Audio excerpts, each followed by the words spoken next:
Pertama yang disampaikan adalah mengenai pengadilan. Pengadilan khusus dari setiap orang. Tentu sesudah kita meninggal, kita jiwanya dipisahkan dari tubuh kita. Lalu kita akan langsung menerima pengadilan atas hidup kita. Nah, saya mau ajak Anda baca ya dari KGK nomor 1021. Kematian mengakhiri kehidupan manusia masa padanya. Ia dapat menerima atau menolak rahmat ilahi yang diwahyukan di dalam Kristus. Perjanjian baru berbicara mengenai pengadilan, terutama dalam hubungan dengan pertemuan definitif dengan Kristus pada kedatangannya yang kedua. Nah, jadi perhatikan di sini ini ada pengadilan yang terjadi sesudah kedatangan Kristus yang kedua. Semua orang akan diadili. Nah, tapi perhatikan di sini. Tetapi berulang kali ia juga mengatakan bahwa setiap orang langsung. Nah, itu penekanannya pada kata langsung. Sesudah kematiannya diganjari sesuai dengan pekerjaan dan imannya. Perumpamaan tentang Lazarus yang miskin. Di situ kita melihat orang yang sudah meninggal itu langsung diadili. Dan kata-kata yang Kristus sampaikan di salib kepada penyamun yang baik, dia langsung diselamatkan. Demikian juga teks-teks lain dalam Perjanjian Baru berbicara tentang nasib tetap bagi jiwa yang dapat berbeda-beda untuk masing-masing manusia. Oke, jadi dari KGK ini kita diingatkan bahwa sesudah kematian kita, ya, kita akan langsung diadili dan langsung tahu masuk kemana nih, ke surga atau ke neraka. Pilihannya ada dua itu, ke surga atau ke neraka. Kalau api penyucian, itu artinya kita udah tinggal tunggu waktu untuk masuk ke surga. Ya, jadi pilihannya antara itu, surga atau neraka. Tapi kita mesti lihat dari sejak awal, saya mau ingetin bahwa surga dan neraka itu bukan dua pilihan of equal possibility, not of equal possibility. Kita pikirkan itu kan 50%, 50%. Tapi surga itu adalah rencana Allah, neraka adalah pilihan manusia. Jadi tentu apa yang direncanakan oleh Tuhan itu punya power lebih besar karena ini berhubungan dengan rencana Tuhan, kekuatan Tuhan. Tapi rencana itu bisa digagalkan oleh manusia yang diberikan oleh Tuhan kebebasan. Nanti kita akan lihat lebih jauh ya. Jadi di poin awal ini saya udah kasih 2 poin. Ini bukan of equal possibilities, nggak sama possibility-nya, tapi surga ini lebih besar. Tentu ini perlu menjadi harapan dan sumber sukacita buat kita bahwa kalau kita ikut Yesus, kemungkinan masuk surganya itu udah jauh lebih besar daripada ke neraka. Ya. Dan kedua, api penyucian ini adalah udah di pintu gerbangnya surga, pintu gerbangnya surga. Karena kita udah tahu kalau di api penyucian itu kita udah bakal masuk kemana? Surga. Kita akan lihat lebih jauh lagi. Tapi di poin pertama ini kita diingetin bahwa sesudah kematian akan langsung ada pengadilan. Nah, lanjut ya. Pada saat kematian, setiap manusia menerima ganjaran abadi dalam jiwanya yang tidak dapat mati. Nah, ini perhatiin baik-baik. Jiwa kita itu tidak dapat mati. Jadi pada saat kita meninggal, jiwa kita dipisahkan dari tubuh kita. Tubuh kita akan hancur, decompose. Kalau dikubur, tentu akan hancur. Pengecualian terhadap beberapa santo-santa yang tubuhnya itu masih tetap intact. Tapi itu adalah mujizat. Mujizat. Itu bukan yang natural. Ya. Kalau sesuatu yang sifatnya mujizat, itu ada intervensi langsung dari Tuhan. Ya, intervensi langsung dari Tuhan. Nah, orang-orang ini kan tubuhnya akan dikompos. Atau ada orang yang dikremasi, juga tubuhnya hancur jadi abu. Nah, dua-duanya ini sama, hancur tubuhnya. Tapi ketika tubuhnya hancur, jiwanya ini kekal. Jadi jiwa yang sudah langsung diadili masuk kemana? Tapi nanti di pengadilan akhir, saat Yesus datang untuk kedua kalinya, semua kan akan dibangkitkan lagi. Dan tubuh manusia ini akan dibangkitkan dalam tubuh yang sudah di-glorified, yang sudah dimuliakan, tubuh yang baru, dan bersatu kembali dengan jiwanya. Tapi ini waktu nanti kedatangan Yesus kedua kali, yang kita nggak tahu saatnya kapan. Saat itu, kalau ada orang-orang yang masih hidup, dia juga akan menerima pengadilannya saat itu. Ya, jadi jiwa kita tidak dapat mati. Ini berlangsung dalam satu pengadilan khusus yang menghubungkan kehidupannya dengan Kristus. Entah masuk ke dalam kebahagiaan surgawi melalui suatu penyucian, atau langsung masuk ke dalam kebahagiaan surgawi, ataupun mengutuki diri untuk selama-lamanya. Pada malam kehidupan kita, kita akan diadili sesuai dengan cinta kita. Oke. Nah, masuk ke 1023, KGK itu berbicara mengenai surga. Orang yang mati dalam rahmat dan persahabatan Allah dan disucikan sepenuhnya akan hidup selama-lamanya bersama Kristus. Mereka serupa dengan Allah untuk selama-lamanya, karena mereka melihat Dia dalam keadaannya yang sebenarnya, dari muka ke muka. Oke, di sini ada beberapa poin penting yang kita mesti lihat secara lebih dalam. Nah, kalau kita ini masuk surga, sebetulnya surga itu apa? Ada banyak orang bilang surga itu tempat. Betul nggak sih surga itu suatu tempat? Bisa jadi ya, bisa jadi tidak.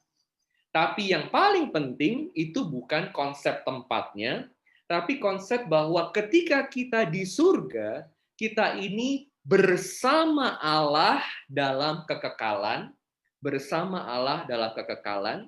Itu bisa di suatu tempat karena Yesus juga bilang, di rumah Bapakku ada banyak tempat tinggal.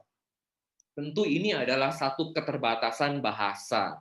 Karena kita mau mencoba mengerti satu realitas yang di luar pikiran kita. Tapi konsep dasar di surga adalah bahwa kita berada bersama Allah, dan saat kita berada bersama Allah, Allah yang adalah sumber dari segala yang baik, the summum bonum, kebaikan yang tertinggi, keindahan yang tertinggi, kebenaran yang tertinggi, kasih yang tertinggi. Nah, ini yang memuaskan berbagai keinginan kita sebagai manusia. Makanya Santo Agustinus kan bilang, "Oh beauty, ever ancient, ever new, late have I known you." Ya, sangat indah ya itu ya. Karena Santo Agustinus kan cari kebahagiaan sana-sini, lari sana-sini di dunia, tapi dia nggak tahu bahwa sumber kebahagiaan itu adalah Allah sendiri.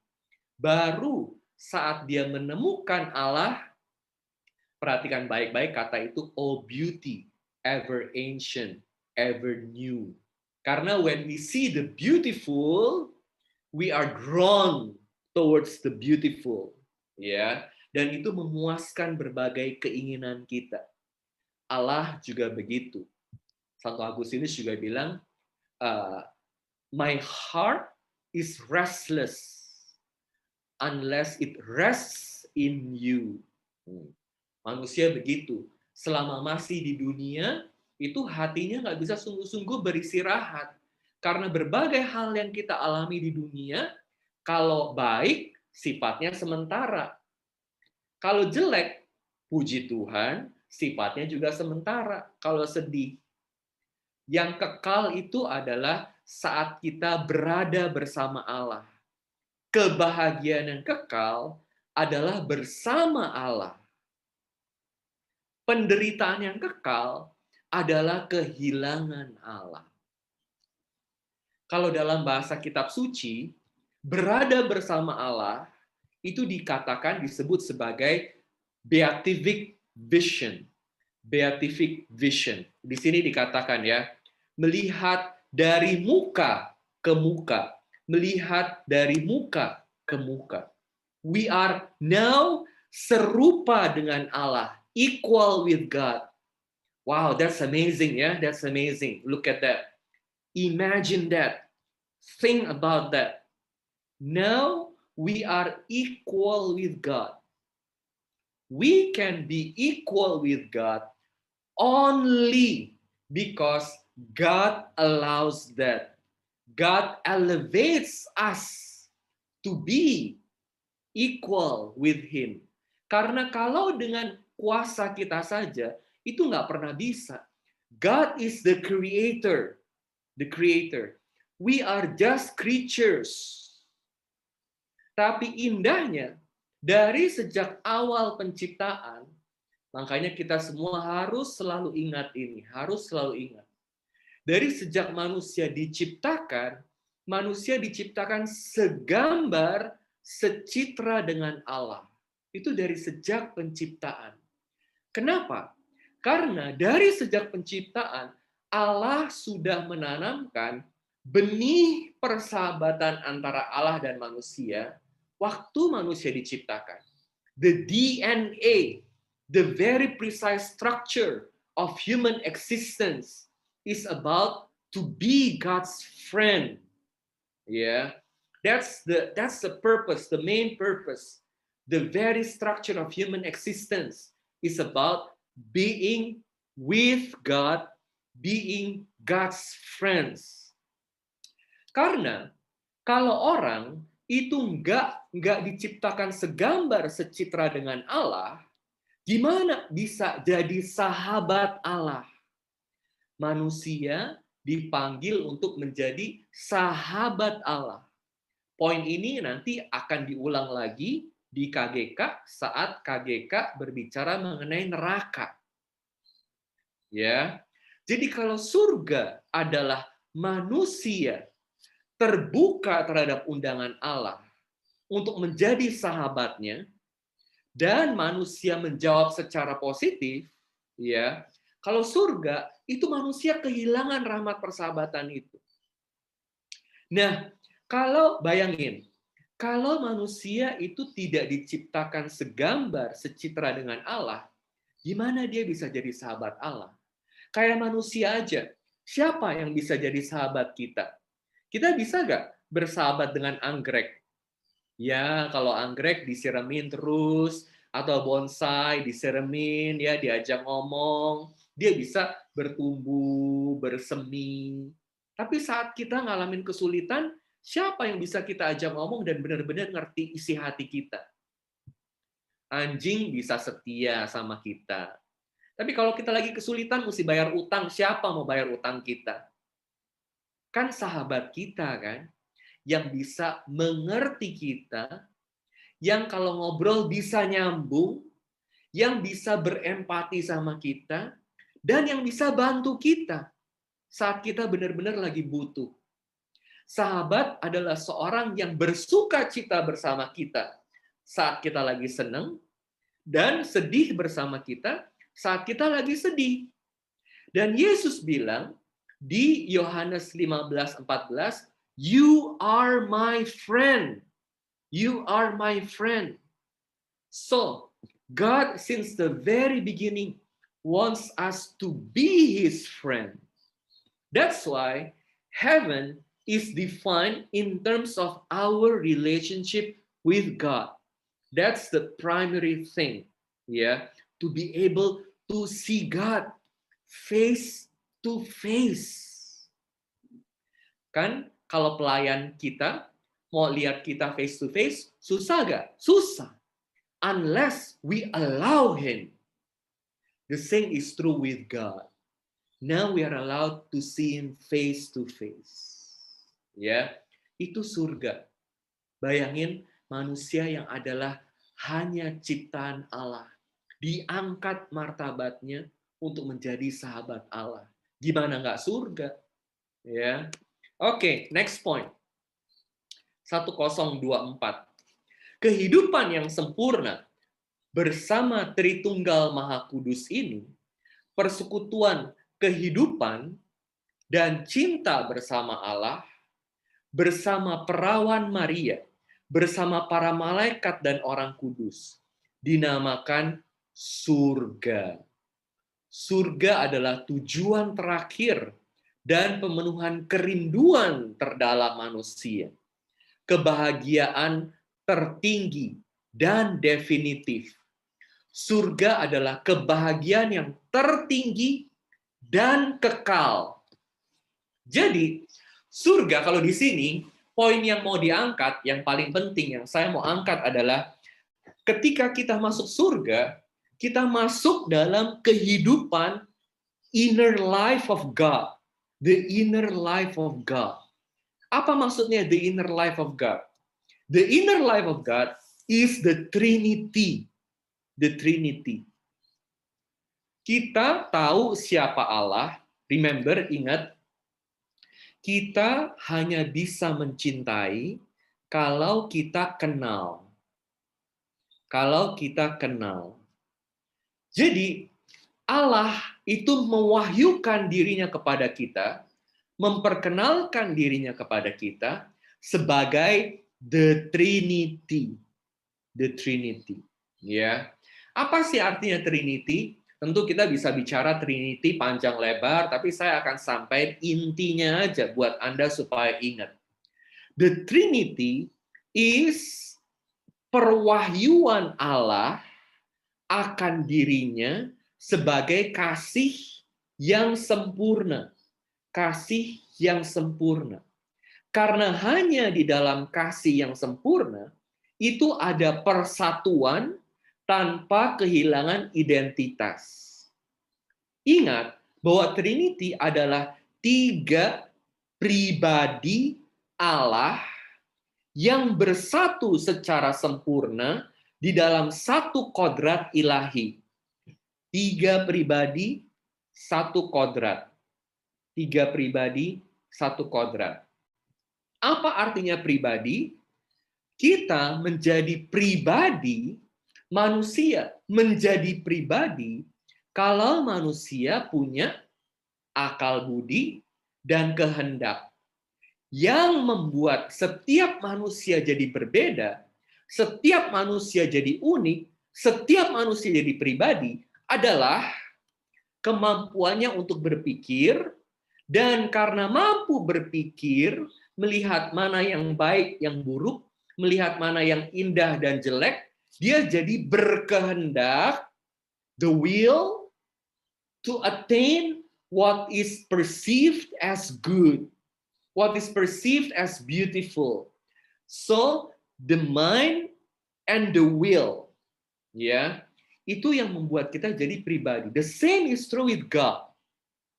Ada pribadi Allah Bapa yang dinyatakan sebagai Sang Pencipta, sebagai yang memberi hidup, Dan ada pribadi Sang Anak, Yesus, yang kita kenal karena dia mewartakan dirinya kepada kita, dan dia membawa kita kepada Bapa. Kalau dalam Injil Yohanes dikatakan, Jesus is the Word. Jesus is the Logos. The wisdom of God, Jesus. And the Holy Spirit, yang adalah the love of God. The love between the Father and the Son. Kasih antara Allah dan Sang Putra yang dibagikan kepada kita manusia. Jadi di sini ada 3 pribadi, 3 pikiran, dan 3 kehendak. Imagine that. And yet they are totally united. Totally united. Perfectly united. Perfect. Ya, makanya mereka itu saling bersatu satu dengan yang lain. Ada istilah teologinya namanya perikoresis, nggak perlu ingat ini. Cuman perikoresis itu indah karena you are interpenetrating one another in perfect unity. Begitu. Jadi imagine when we die and we enter heaven, kita masuk surga, kita itu diabsorb, diserap dalam the unity of the Trinity, 3 pribadi yang hidup dalam satu kesatuan yang sempurna, and we are entering, we are invited, we are absorbed into that unity. Imagine that. That's the unity of love. Itu kalau kita masuk dalam Trinity, I imagine like I'm entering into the sea of love. Perfectly united with God, perfectly united with the saints, with Mary. Isn't that beautiful, that kind of life? Makanya kalau masuk surga, yang nentuin kita masuk surga apa? Seperti tadi sudah dikatakan, kasih kita gimana? Kasih kita. Ya, karena kalau kita masih hanya pikirin diri kita sendiri, pribadi kita, gimana kita mau ngalah sama orang lain, ngerti sama orang lain. Bayangin orang yang dalam hidupnya itu sangat egois, di rumah misalnya, just thinking about oneself, ya, wanting other people to follow me. I'm the center of life. Kira-kira misalnya kalau istri kayak begitu, ya, ibu-ibu pada mau kontrol suami, mau kontrol anak-anak, di rumah I am the law, ya. I am the law. Makanya itu ada bercandaan. Okay, what's the English word for papa dari suami? Father-in-law. Mama dari suami? Mother-in-law. Sister dari suami? Sister-in-law. How about the wife? The law. The wife is the law, ya. No. Imagine if kalau kita seperti itu, mau masuk surga, aduh, Santo Petrus bukain pintu gak masuk surga? Santo Petrus juga takut. Jangan-jangan di surga bisa ada kudeta. Karena orang seperti itu maunya jadi the law, even in heaven.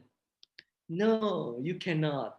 Yeah, we have to learn to be united with one another, to be united with the saints.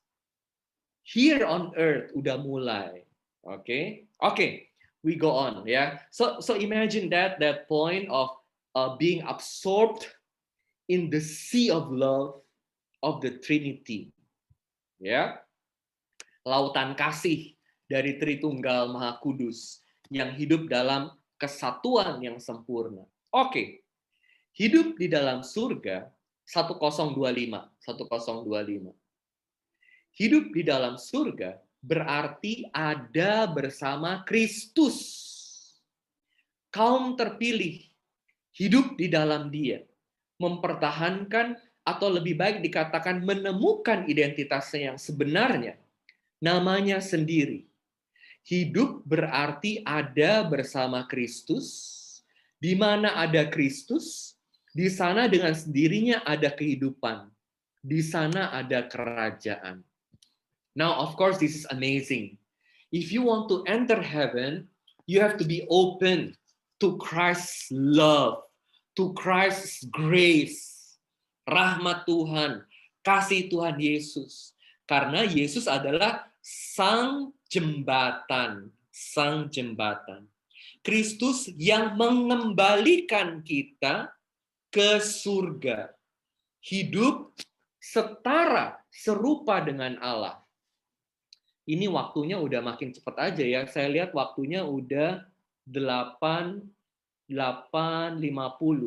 Katanya Grace tadi saya cuma dikasih waktu 45 menit. Ini baru surga aja nih, baru surga nih. Terus Oke. 2 jam juga boleh, Romo, nggak apa-apa.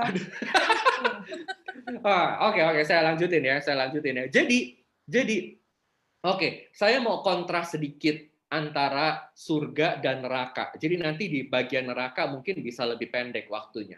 So, when we are with Christ, ketika kita bersama Kristus, Kristus membawa kepenuhan perwahyuan Allah, karena Kristus adalah sang Logos.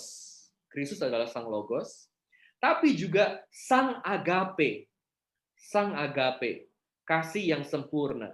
God is both the Logos and the agape. Now, ketika kita berbicara mengenai agape, kasih yang sempurna ini dibagikan kepada kita lewat Kristus yang berkorban secara sempurna buat kita. Berkorban secara sempurna buat kita. Makanya Yesus bilang, perintah baru aku berikan kepadamu, kasihilah satu sama lain seperti aku mengasihi kamu. Ini perintah baru loh, perintah baru. Kenapa ini disebut perintah baru? Karena standarnya beda dan lebih penting sumbernya beda. The second point is much more important than the first one. Karena di sini sekarang, kalau dulu kan, zaman dulu, sebelum Yesus kan dibilang, kasihilah satu sama lain seperti kamu mau dikasihi. So you are the standard. But where is the source? Ingat, kita hanya bisa mengasihi secara penuh karena kita sudah pertama-tama dikasih oleh Allah. Dan kasih itu menjadi mungkin, kita menjadi bisa mengasihi karena Allah sudah mengasihi kita. Dan itu adalah rahmat yang Kristus bawa kepada kita. We are renewed by Christ's grace. Christ is the fullness of God's grace. Karena sebagai manusia, kita kehilangan rahmat Allah waktu manusia jatuh di dosa asal. Manusia jatuh di dosa asal. Dosa asal, dosa dari Adam dan Hawa, itu kan pada dasarnya manusia diundang untuk masuk dalam persahabatan dengan Allah. Manusia sudah diciptakan segambar secitra dengan Allah. Manusia sudah diciptakan dalam kelimpahan rahmat Allah. Tapi dia buat dosa. Dia menolak persahabatan dengan Allah. Sehingga waktu manusia jatuh ke dalam dosa asal itu, apa yang terjadi? Manusia bukan hancur dirinya karena dia masih punya akal budi dan kehendak, ya. Tapi yang hilang dari Adam dan Hawa dan diwariskan kepada kita adalah kita kehilangan persahabatan dengan Allah, kita kehilangan rahmat Allah. Sehingga tanpa rahmat Allah, manusia bagaimana bisa berpikir dengan jelas? Pilihannya ada banyak. Dan seringkali manusia hanya mau memilih apa yang mudah buat dia, apa yang menguntungkan buat dia. Jadi, saat pilihannya ada banyak, dia bingung, pikirannya bingung. Dan karena pikirannya bingung, Bagaimana bisa membuat keputusan yang baik dalam hidup? Sehingga pada akhirnya manusia itu hidup di dalam kebingungan, manusia hidup di dalam jatuh dalam dosa, dan sekali masuk dalam dosa, dia akan terus-menerus masuk dalam lingkaran setan. The downward spiral, downward spiral. That's why once we entertain sin, no matter how small it might be, it is very dangerous. Ingat bahwa Yesus itu bilang, lebih baik kalau matamu itu bikin kamu berdosa, cungkil matamu. Karena lebih baik masuk dalam kerajaan surga tanpa mata daripada punya mata tapi masuk neraka. Atau kalau tanganmu bikin dosa, potong tanganmu. This statement itu mau ingetin kita bahwa sin is very serious. Sin is very serious. Sin, dosa, itu akan membawa kita, kalau kita tidak hati-hati, pada neraka. Pada neraka. Kenapa saya katakan begitu? Karena kan tadi saya udah bilang di awal, surga adalah rencana Allah. Neraka adalah pilihan manusia. Karena Tuhan tidak pernah merencanakan satu orang pun untuk masuk neraka. Tuhan memperbolehkan orang masuk neraka. Tapi kenapa Tuhan memperbolehkan orang masuk neraka? Ini saya udah mulai masuk ke bagian neraka ya. Nanti kita akan baca poin ini, tapi sekarang saya mau kontrasin dulu dengan surga, poinnya surga. Karena surga adalah hidup bersama Kristus di dalam rahmat Tuhan, dalam rahmat Kristus. Neraka adalah hidup dengan kita sendiri, pilihan kita sendiri. It is about my way, my way, my way.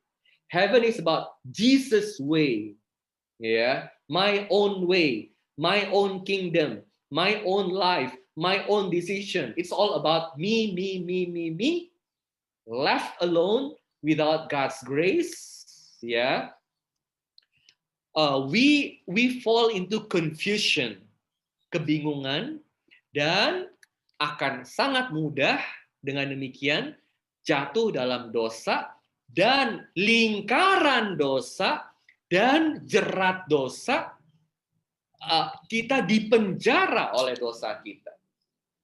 Jadi pertanyaannya, Romo, manusia itu bebas gak sih? Manusia itu bebas untuk memilih. Mau pilih surga atau pilih neraka? Justru karena bebas. Jadi bahaya. Tapi Tuhan tidak bisa tidak menciptakan kita dengan kebebasan. Karena dia mau kita masuk dalam satu persahabatan. Kalau mau jadi sahabat, kan harus memilih dan harus dipilih. Harus memilih dan harus dipilih. Kita udah dipilih oleh Tuhan. Kita mau memilih dia nggak? Untuk bisa memilih, kita perlu punya kebebasan. Dan Tuhan beri kebebasan itu. Tapi sekarang pertanyaannya, gimana kita pakai kebebasan itu? Setiap kali kita buat keputusan, kita punya 50-50 chance buat baik atau buat buruk. Ini kebebasan manusia ya, buat baik atau buat buruk. Waktu masuk ke satu perusahaan, satu anak muda ini datang dengan idealismenya. Aku harus jadi pegawai yang jujur, harus kerja keras, harus punya etika kerja yang sangat baik, nggak boleh korupsi, nggak boleh ambil uang perusahaan. Tapi waktu dia mulai kerja, dia lihat teman-temannya kanan kirinya pada korupsi. Lalu teman-temannya pada bilang, udah nggak apa-apa, ambil uang perusahaan dikit-dikit nggak apa-apa, nggak ada yang tahu. Kamu nggak bakal dicek. Ngapain rugi sendiri? Itu udah kesempatannya depan kamu kok. And it's very easy to do that. Di awal dia nggak mau. Tapi makin lama, dia makin thinking, bener juga ya, mungkin kalau aku ambil, aku juga untung dan yang lain nggak tahu, nggak apa-apa juga. Nah, dia mulai jatuh satu kali. Zet, dia ambil. Begitu dia ambil itu, pertama, yang kedua kali, sekarang kemungkinannya udah bukan 50-50. Kemungkinan dia ambil adalah 60-40. Karena apa? Karena dia udah pernah ambil. Waktu dia mau ngambil kedua kali, dia masih bingung, ambil gak ya? Akhirnya dia ambil lagi. Dia ambil lagi kedua kali. Now, yang ketiga kali, it's not 60-40. It's 70-30. Dan ambil lagi, sampai ambil lagi. Now, after 2, 3, 4 years, kemungkinannya udah jauh dari 50-50. It's 95%, 5%. 95 to take, 5 not to take. But now, he is already very weak. Pertanyaannya, dia masih bebas gak? Dia masih bebas gak? Masih punya freedom-nya gak? Sedikit. Karena dosa sudah menjerat dia, memenjarakan dia. Itu hidup di dunia. Jadi,